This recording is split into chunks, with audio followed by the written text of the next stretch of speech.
What's up, everyone? Welcome back to the Met. It's been a couple weeks since we've recorded and put anything new out, and we were on a hiatus, obviously, getting our personal lives a little bit more in order, so that we could come back and provide good content. But also, we were going through our personal things, like I said, just aligning them, and we'll talk a little bit about that. But tell us what's going on, Victor. Yeah, guys, as you guys, well, for those that listen to us, we did go on a hiatus. There was just a lot going on in, I think, both of our lives at the time. But I think things have slowed down considerably for both of us. And we do have a lot more time on our hands to be able to dedicate to the podcast and just, bringing you guys more content in that regard. But, fuck, how do we even get started with this? Like, this So let's see.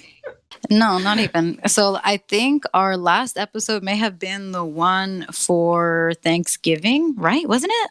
I don't even remember. I don't listen to our episodes. Past that editing, I'm like, well, I do listen to them when I edit them, and that's it. Oh my God, it's so cringe, honestly. It's hard. It's difficult to get through them. Not because I hate our podcast, but because I hate listening to myself stumble, with my words. Yeah.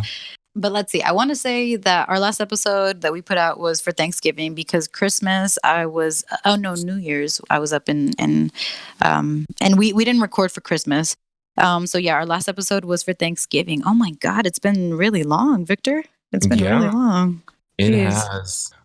There were, we always try to have like that set schedule of like delivering you guys an episode on Sunday. But certain things, again, life happens sometimes, and we're not able to fulfill those expectations like 100% of the time. And when we weren't able to fulfill them, other things came. They kind of disrupted the podcast in general, and that's why we did end up taking that hiatus. And there were just, I don't want to say like disagreements, but like there were, what would you call them? I guess like differences of opinion. Not even that. I guess like we were just like not on the same page 100% of the times, but I feel like we are now. We definitely have a better sense percent of the time, but I think we're trying to work with each other. Yeah, absolutely. Because that's what life is. Being able to like compromise and I guess bringing people together and resolving conflict. And I think we were able to do that phenomenally. Maybe we'll go into that a little bit more in depth in some other episode. But yeah, I think that's something that we can look into as a, I guess, like a hurdle that we overcame. So that's always very positive and beneficial for everybody involved. But yeah, what did you go through like during the hiatus? Anything crazy happen with you? Okay, so I mistakenly said November was our last episode, but that's not true. Because we talked about our goals episode in December. But let's see, what have I been through? I'm not sure if I discussed it, but I moved back in to my brother's house, I moved back in with my brother. That's been something new.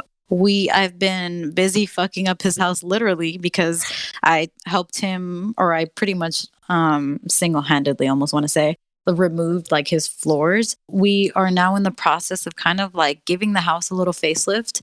And I've also been reading some new books about cognitive behavioral therapy and about how to communicate effectively. And let's see, I guess kind of just been implementing new lifestyle changes. Like I've started going running. And I think I want to say that that's kind of like it for major changes. Yeah, for sure. Adding that structure to your life. Yeah, as far as like the book that you were reading, like which one was it? I know you're been kind of excited about that book. Well, so the one about communication is called Nonviolent Communication, which, if y'all will remember, my friend Jessica, she's the one who recommended the book to me, and I saw her posting about it over the summer, and she would post excerpts from the book on it, and I'd be like, wow, like that's so interesting, that's so crazy. And I think she talked about it on the show. I can't remember, but she is in a non-monogamous relationship. And so what they're constantly doing is they read books on how to have an effective and safe relationship that cultivates like a good space for them to just be honest with each other very frequently. And I really like that. I think that that's what contributes to like having a good, stable and mature relationship. Yeah, I have read quite a bit about CBT, mainly from like emotional intelligence books that I was reading a few years ago. Yeah, it seems like a very, I want to say, valuable way of, I guess, handling certain stressors in life. I know I definitely use quite a few of them. I don't know if it kind of talks about like, I guess, like mental distancing yourself from like certain stressors and stuff like that. That's generally what it is, right? And then just like I guess like having like different like methods of like how to cope with like certain either bodily discomforts or stressors in life that you may not be able to cope with, right? Generally. I want to say so. I don't know about distancing yourself. I haven't gotten into anywhere there yet. I haven't Hmm. gotten too far into the book yet. But I would imagine it's kind of like, retraining yourself, Yeah. to reframe your focus.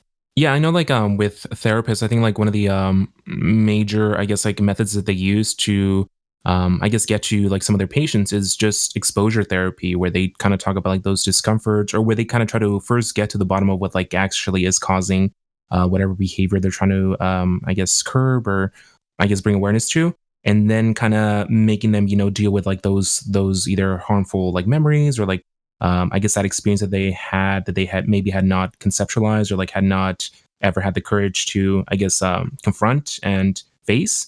Just because I know, like in that other book that I think Jessica also read, "The Body Keeps the Score," it kind of talks about how a lot of these, traumas that we experience as kids, we develop these different behaviors to either, I guess, cope with them as kids that we bring on to adulthood. That later, kind of, it's kind of like that thing that I was. Oh, actually, the listeners didn't like hear into that conversation, but it basically is a behavior that once worked, but now in different contexts and like a different environment, it is actually detrimental to you.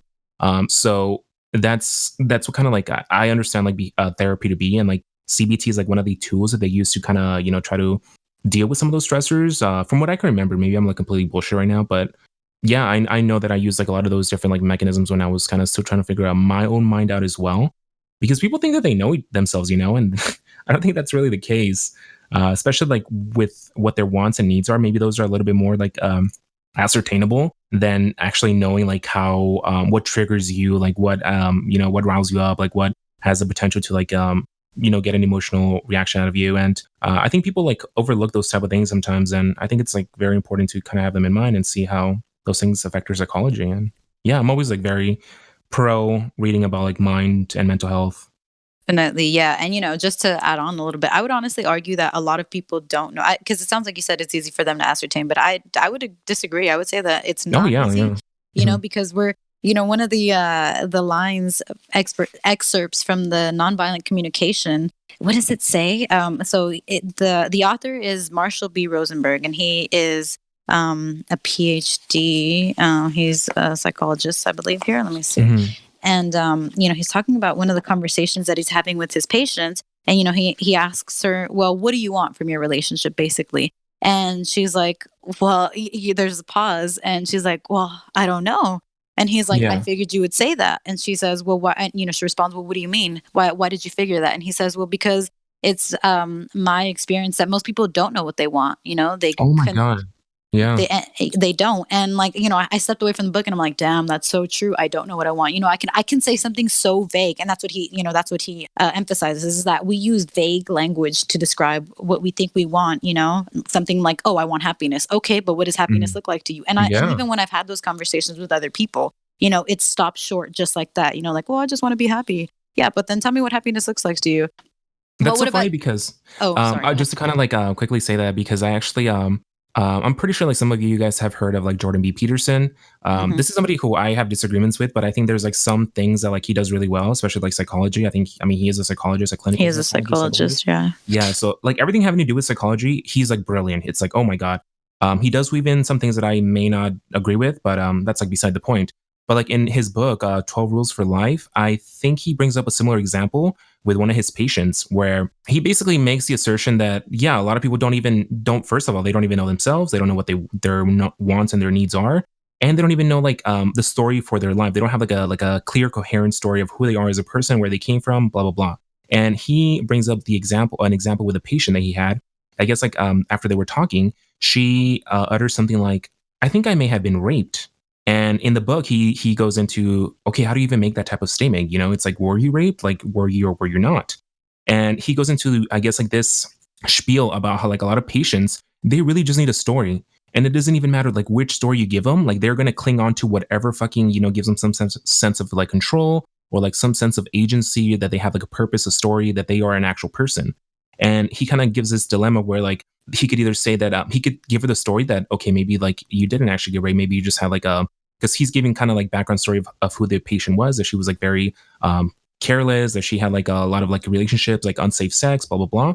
And he's giving like the two dilemmas, or a dilemma that he has, where he doesn't know how to respond to her, whether he should respond to her like from a place of accountability, where he tells her that like, okay, well, I don't think you were necessarily raped. I think you made a couple of bad decisions. That kind of led you to this thing, and now it's kind of like a post hoc rationalization, which is not something you should ever do when somebody claims that, but that's just something that he had in his mind. Because I guess the premise is that he's saying that it doesn't matter what story he feeds her, she's gonna believe it, as long as it's like like I guess like it fits like some type of like story, or like some type of like coherence into her life. And I think that's like just so absolutely true. Like a lot of people are so lost that they'll like literally cling on to like whatever story about themselves that like somebody that doesn't even know them that well, will feed back into them. And I think that's yeah, I think like it was an understatement when I was saying that a lot of people don't even know who they are, or like I'm sorry, what their wants and needs are. And yeah, I think it's true. I completely 100% agree with that. And it's I don't know, the mind's very interesting.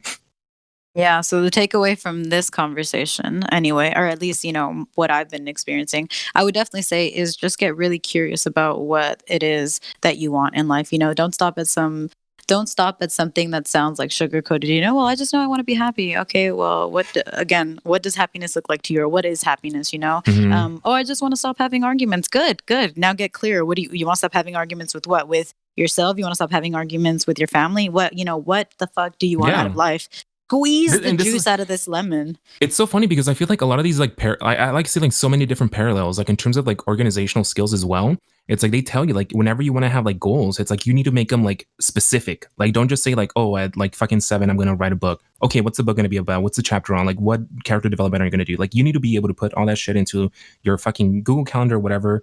Just so you have like a place to start, so you're not there like 5 minutes like warming up what you were gonna do, and like thinking of I don't know, like dumb shit that's like irrelevant to the end goal, necessarily. Yeah, I think like the more specific you are about the goals, the clearer conception you have of like where you want to go in life, obviously the easier it's going to be to actually move in that direction, I think. Exactly. To move in So, that direction.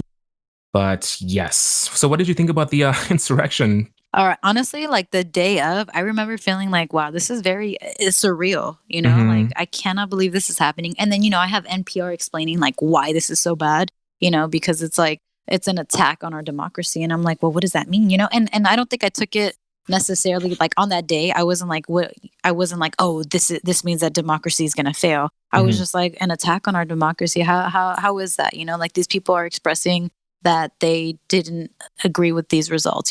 So it took a little bit for me to, and I guess, really understand the gravity of it. But Hmm. then, like days afterwards, I come to find out that there's 5 people dead, and I'm Yeah. like, are you shitting me? Like this is horrible. Like that's like kind of like when the feelings hit me, and I And like just go ahead. yeah, what I was gonna say is that the violence was actually supposed to be like a lot fucking worse. Like I don't know if you've heard of like that policeman that kind of led the mob like to the I think it was the house, because basically one of the rooms was not being used. I think it might have been the Senate. I think the Senate was not being used at the time, and so the policeman, like I guess he thwarted the mob over to that side of the building. Literally it was just like luck chance that they didn't like either kill like any Congress people, or did a lot more damage than I think a lot of them were actually intending to do. So like for me, like the more information they kind of started, because I already knew like from the get-go, I was like, holy shit, this is bad.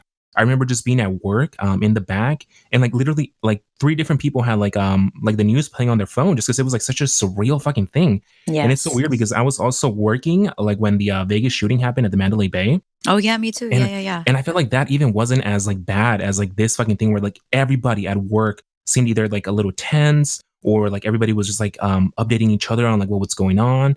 And it was like it was a little crazy for me. And I just remember that I wanted to go home so bad to just be able to like look into the news and everything that was going on. And it was just such a like this ball of energy that was like inside of me that I just kind of wanted to like release. And then when I like actually came out, I saw that like the woman got shot when she was trying to like I guess enter the Senate or the House. It was I don't know, it was like really really crazy. And like to me, like I didn't really know what was gonna happen after that, because I thought that there was like legit like shit going down. Like oh my god, like a lot of Congress people are gonna die. And like I don't know, like for a while I was a little scared of what would the possibilities be as well. And like how do we even imagine if anything would have been worse? Imagine like any single Congressperson would have died. It would have been like very I don't know what would have happened with the country at that point. I think that we just got lucky that a lot of dumb people were in that crowd and that a lot of smart people were able to like I don't know, just by sheer luck, I want to say like we're able to avoid like a lot more harm that could have been done, and it's insane. How do you think? What do you think of how each party has done to either um, separate themselves or maybe align themselves with what happened that day? What do you think of each party handling that? Well, I think the Democrats like have unilaterally like condemned everything that happened that day. I think with Republicans, I think like Senator Cruz and Hawley, I think were like the only two that were being like very vocal about. I think like Hawley, or I don't even know if that's his name, but he was saying something like, "Oh, I was just representing my constituents." When he was kind of, a lot of people were criticizing him because of the rhetoric that he was using and like the narrative that he was like kind of. The misinformation that I guess he was spreading onto his like constituents and like the media in general, because people are going to cover what he says. A lot of people were commenting and criticizing him for inciting that violence, rightly so, I want to say. And yeah, a lot of them are now trying to either backtrack or now they're like saying like weird shit, like to kind of give them that plausible deniability, like, oh, I'm not really inciting this. I'm not really like supporting, going against the certified election results or anything like that. I just want to make sure that we're just asking questions. That's basically what they're kind of the whole facade that they have going on. And the crazy thing is, I don't even know if there's going to be like, because you see like the dumbasses, like all of them are getting like arrested now, like throughout the country. But like, I don't know if there's going to be like any real consequences for like the senators that like incited that violence. I don't even know if there's going to be like consequences for Trump, dude. Like this is the crazy part too. Like, where it's like now the Democrats have to decide like whether they want to like spend a considerable, it's kind of like the weighted decision that I'm making like at work. It's like, do I want to like do something about like how the way that I left there, or do I not? And like we're like constantly having to weigh like, okay, this is what's going to require for us to like even be able to like bring Trump to like an impeachment trial, and this is where we're going to lose out of it. Like if we take this path, we are necessarily not going to be able to do other things, which is like pass his like agenda, get his nominations confirmed, et cetera, et cetera.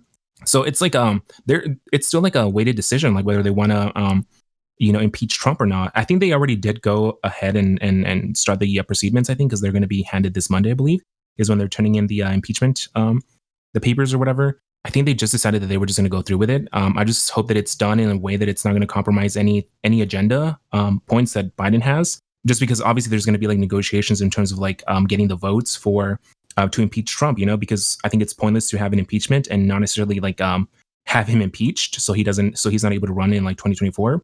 But if you have to make concessions to like get those votes, I think that's going to be like really bad for the Democrats. Not necessarily bad, depending on like the concessions, but it just sucks that that's going to have a play on like what's on the table. And I don't know. I feel like I understand why people want like that accountability from Trump. Like I really, really do. Like trust me, Yeah. like I want nothing more than accountability for like the people that have done me wrong.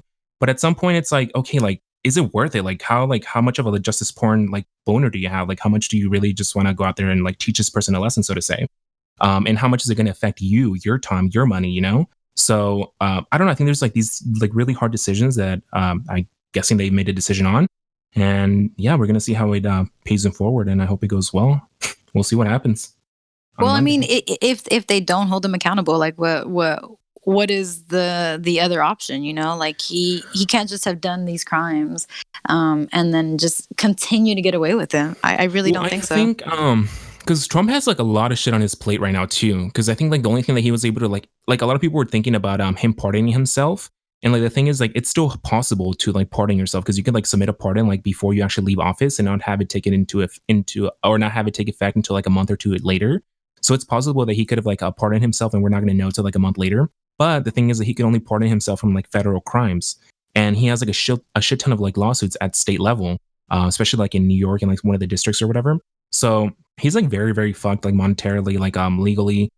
So I don't know if like I understand what the purpose is of like impeachment now is to avoid him running in 2024 and like having like a more competent like team behind him. But I don't know, like it's just like it's hard to say like where anything is gonna end up. And that's why I'm still like very worried about like, okay, where is this all gonna go? Because yes, Joe Biden is in the office. I think that's giving a lot of people like a false sense of security, maybe. Hopefully not them, hopefully not the administration itself, but yeah, I'm just not sure where like any of this is going to go in like the next couple of months. So that's why I'm still kind of like everything's looking good now, but I always have like this feeling like okay, like don't get too comfortable. So yeah, I guess we'll just have to wait and see like how things pan out, and hopefully there is some type of accountability. But I'm not sure We're because gonna even try the to votes bank on it. themselves. Yeah, exactly. Because even the votes for like the Republicans, even though the ones that are like vocally saying like, "Oh yeah, we condemn this shit," It's like it doesn't matter what you say, it matters what like you vote on. Because a lot of people like during the first impeachment trial, they were like, oh yeah, we condemn like Trump's this and this and that, and they would say that like as a rhetorical like tool or whatever. But then it would actually come down to vote, they would like vote against like impeaching him. So you kind of have like these weird dynamics and like weird political games that are being played at that level as well. So it's yeah, it's a difficult position to be in, I think. And I just hope it doesn't steal like a lot of like Biden's political capital or like Nancy Pelosi's political capital, because they're obviously going to have to expend some to actually get those votes, even though they have like a 50-50, and even though they hold a majority, like the small majority in the Senate now, it's still going to be very difficult for them to impeach. So we'll see. Wanted to bring something to your attention real quick. What's that guy's name? I don't know if you follow him on Instagram. Who is, I don't know if he's an anarchist necessarily, but he doesn't like either party. Basically, his name is Dre. I don't remember what his Instagram is though, because I'm trying to pull something up where it's like he's basically talking shit about both parties. But I just wanted to get your thoughts on it, but I don't think I'm gonna be able to pull it up. I can't find it. No, Yeah, forget it. whatever. No, it's cool. Yeah, I think I hate falling into like this pit trap where it's like I understand like why people like criticize the Democrats, and I'm not saying that you should not criticize them. Like you absolutely should. Especially like right now, like they have like control of all three branches of government. Like if they don't get shit done, like okay, this is like fuck this party, you know.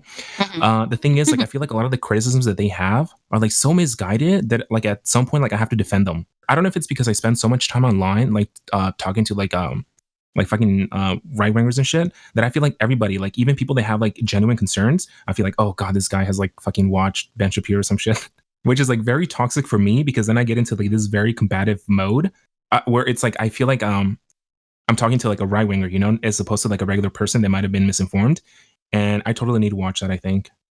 Yeah, I But mean, I sometimes they're just bringing genuine concerns, but I agree with you. Like yeah, yeah.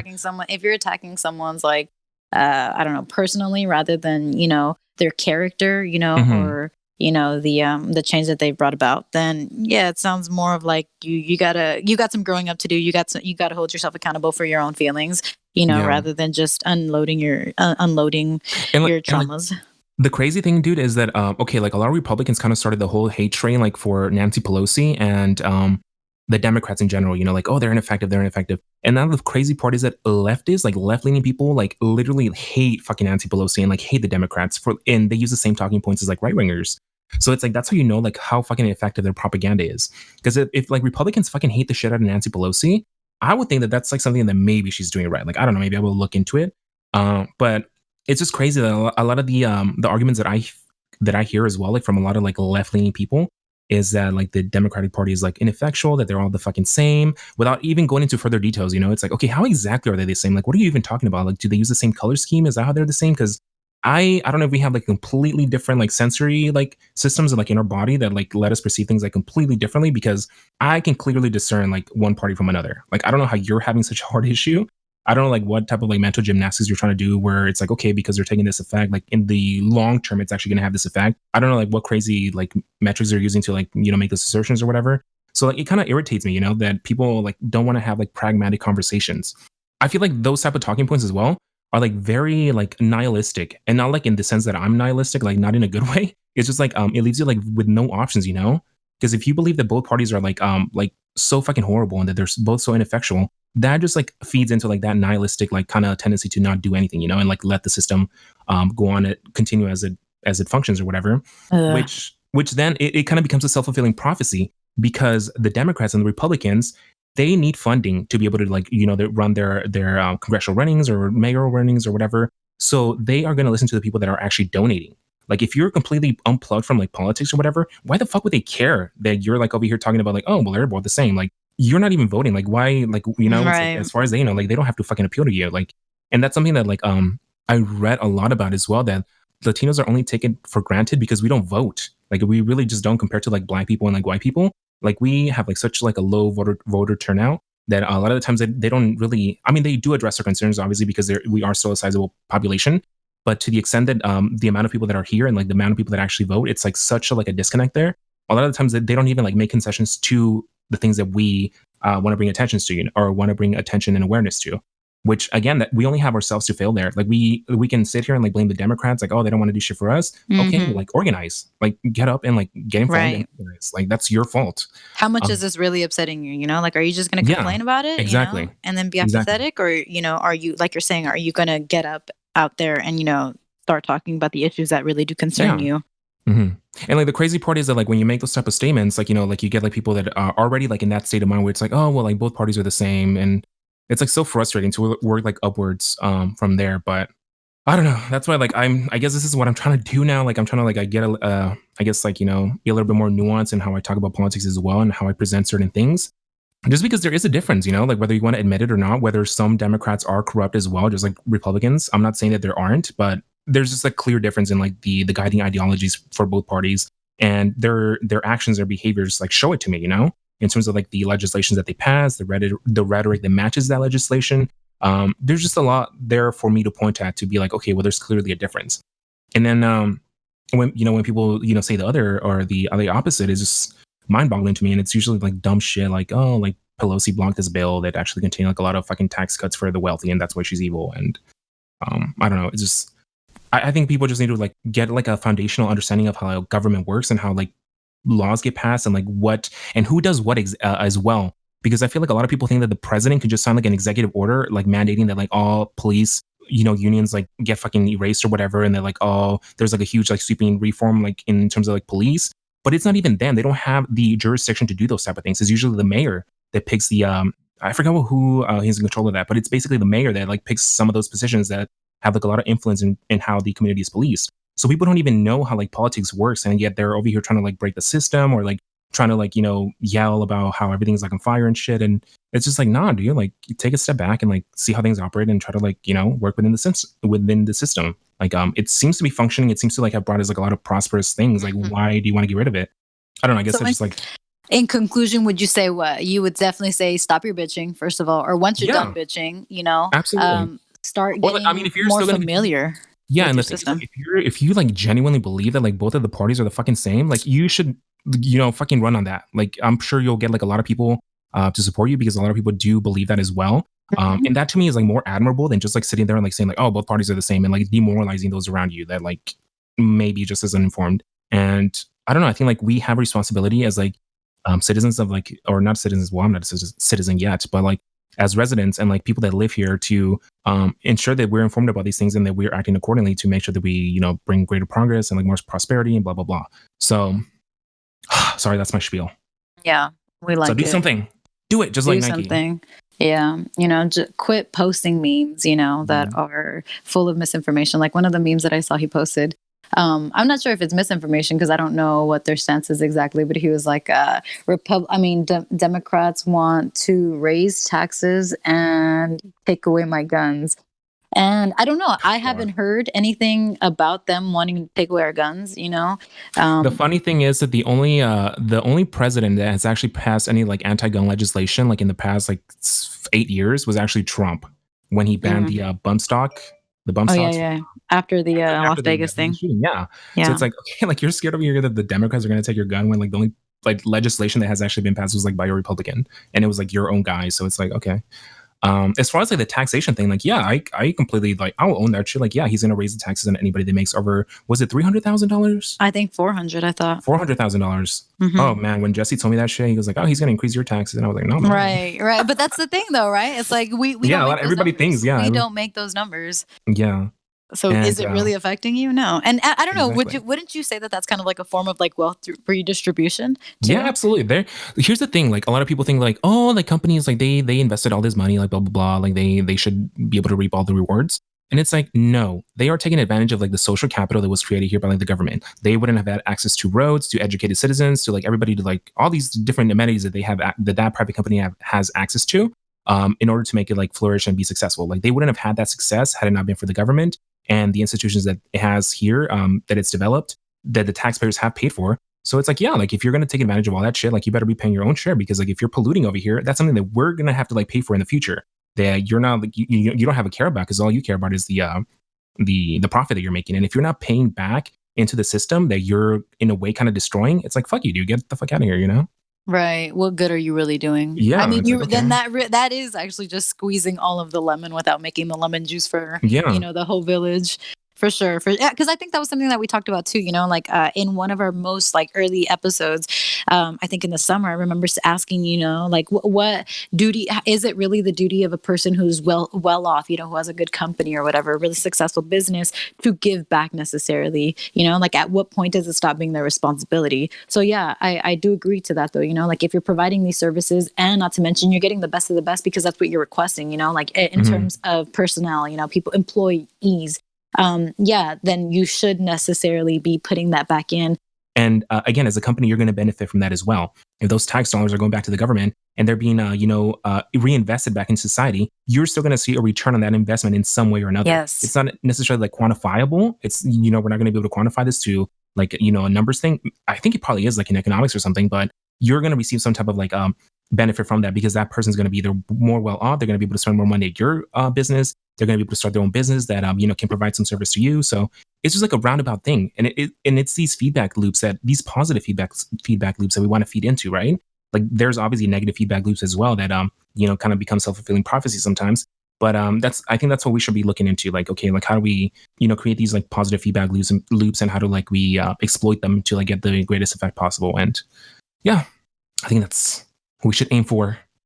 So this kind of had so this what this jogged me to think about was something that we talked about, kind of sort of touched on it, was about how religion kind of gives that sense of community to people. I think we Hmm. need to have something similar, if not religion, because I know that that's very tricky for people right now, but I think Yeah, we need to have that same kind. I don't know what it is though. I'm still trying to figure out like you know, what can we do to bring the outer rims of like communities together, so that everybody can look at each other and be like, okay, we're all different. We all share this space. We all share this space though. What can we do to see each other as like human beings, because maybe we work with each other. politics. I honestly Yeah, think but it's politics, dude. I don't disagree with you, but the thing is like I think you kind of need an introduction to that in a Hmm. way. You kind of need an introduction to that. So maybe like if we had maybe like I'm not sure, like I said, my goal for this year is to be more locally to be more involved with local politics, but I'm not Hmm. as of right now. I'm not sure. So I'm not sure Honestly, how dude, involved we can be with making change in our communities, like, oh, yeah. so that is something I need to look into too. And, homework for me, like to bring back to y'all, our audience.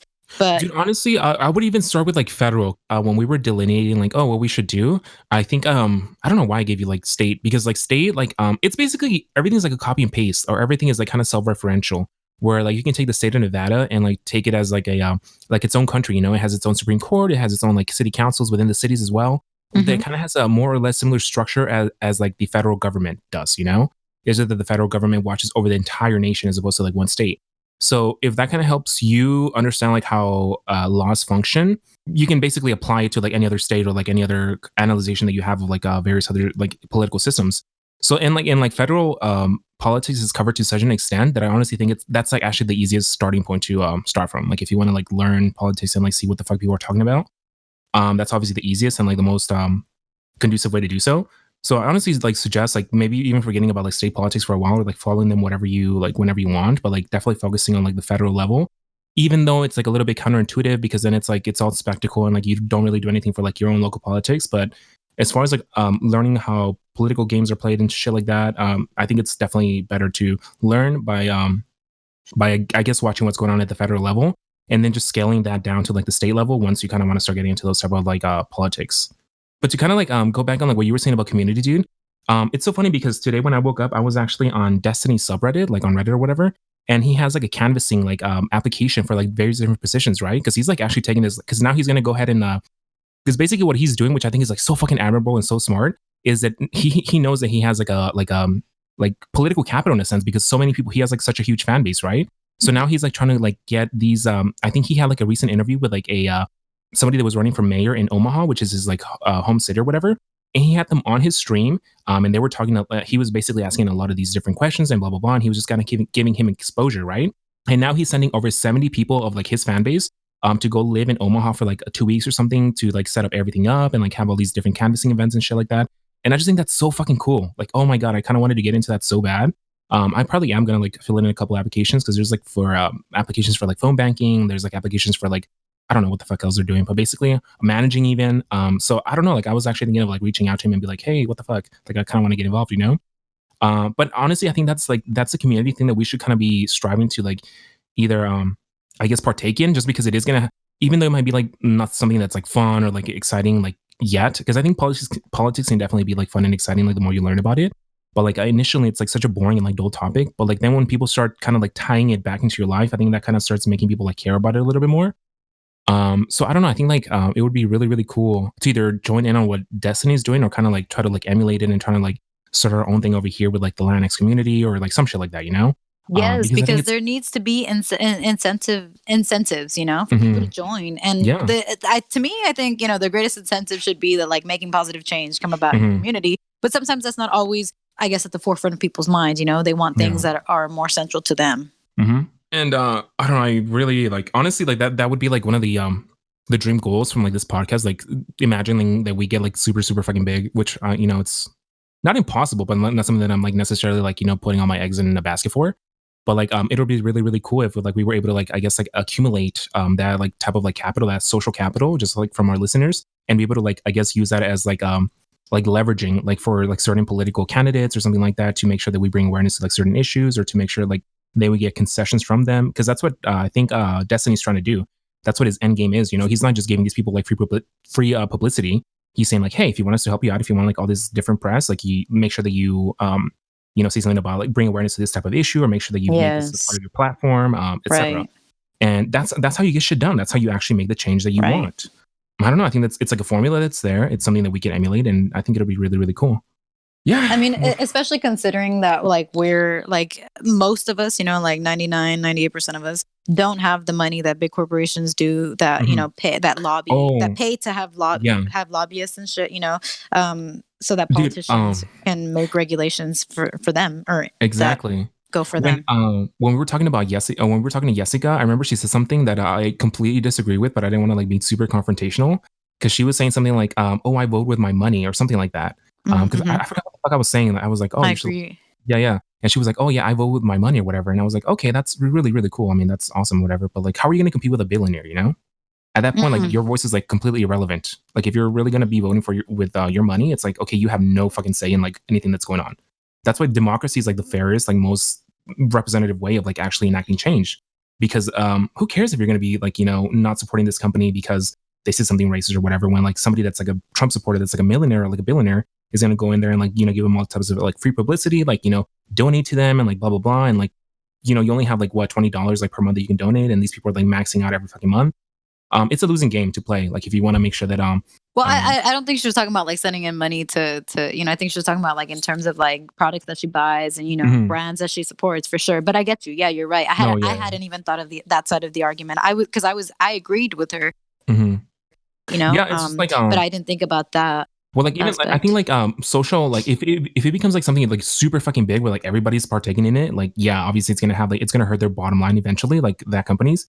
But if it's just like one or two people that are like making like individual moral assessments or like ethical considerations of like which product they should buy, I think that's like less effective. It's like okay, I mean you're in it as an aggregate, yeah. I mean you kind of are doing something like that's gonna have like some type of measurable effect, but it's not necessarily gonna be like anything that's gonna make or break this company. Hmm. Especially like when if well basically what I'm trying to say is like at that point like if you want to make sure that we're voting with our dollars or whatever, that's like the main way that you think that we should vote or whatever, but I may be wrong. I'm not sure. Yeah, I thought that had to do more with because she isn't a citizen or whatever. Oh yeah, So yeah, yeah, yeah, yeah, yeah. yeah. So that maybe that's is her only way to like vote. So yeah, I completely understand that because it's the same thing that I do as well. Because I'm not a citizen, I can't vote either. So to some extent, I do only vote with my money, which again is like a losing battle for me personally. That's why like so maybe she didn't mean it like that, but that's just kind of like a lot of people do make those similar type of arguments, and I thought that she might have, but yeah, it's like the whole thing. It kind of ties into like Citizens United as well, where like now corporations are considered like individuals and they can donate like an unlimited amount to like lobbyists and like congressional candidates and stuff like that. That's why a lot of the times they're certain corporate Democrats and like a lot of Republicans do like bend over for like corporations because they know that that's quote unquote their constituents. They're the ones who like are footing the bill for like most of their runnings or whatever. Like their what is it called? Fuck, what is it called? Campaign. Yeah, their campaign. Yeah. So like they're the ones that are like funding most of their campaign. And yeah, so it's like a really like shitty system that we have set up in like government as well, which is like not totally efficient, but we're still trying to switch that over, like trying to change it. So we'll see where that goes. Yeah, I think we are making strides for sure, like in the right direction. But there is a lot that, or yeah, no, I would say that too. I would say that there's a lot that happens behind closed doors that we're not all too familiar with, and that's definitely a part of what keeps so many people either skeptical or just willfully ignorant. You Hmm. know, Yeah. because they're like, well, we hear stories like, oh, Coca-Cola is paying, lobbying for this and that. And then, that's what kind of pushes us away. But I think that the more that we continue to just get curious, shine the light on those situations, the more we can change them, start to overturn them. Yeah. Yeah, for sure. Hopefully it happens sooner rather than later. Mm-hmm. Mm-hmm. Saying the change starts with us, right? Yeah. All right, guys. Well, that was the episode for this week. What episode number is this? Like 7, 6, 8? No, definitely not 7. Might be 8, but let me double check real quick. Who You're gonna, cares? We'll figure it out later. yeah, okay. But That's the yeah, guys, conclusion thank of you for this joining us. episode. Mhm. Yes. Come back next week. Yeah, it's Yes, 9. absolutely, guys. Hopefully we'll have like a much more comprehensive episode, which I think this one definitely was, but we'll definitely try to like stick back to our regular schedule, 1 hour episode next week. You guys take care, and we'll catch you next time. Stay safe. Bye bye. Safe. Bye bye. Safe.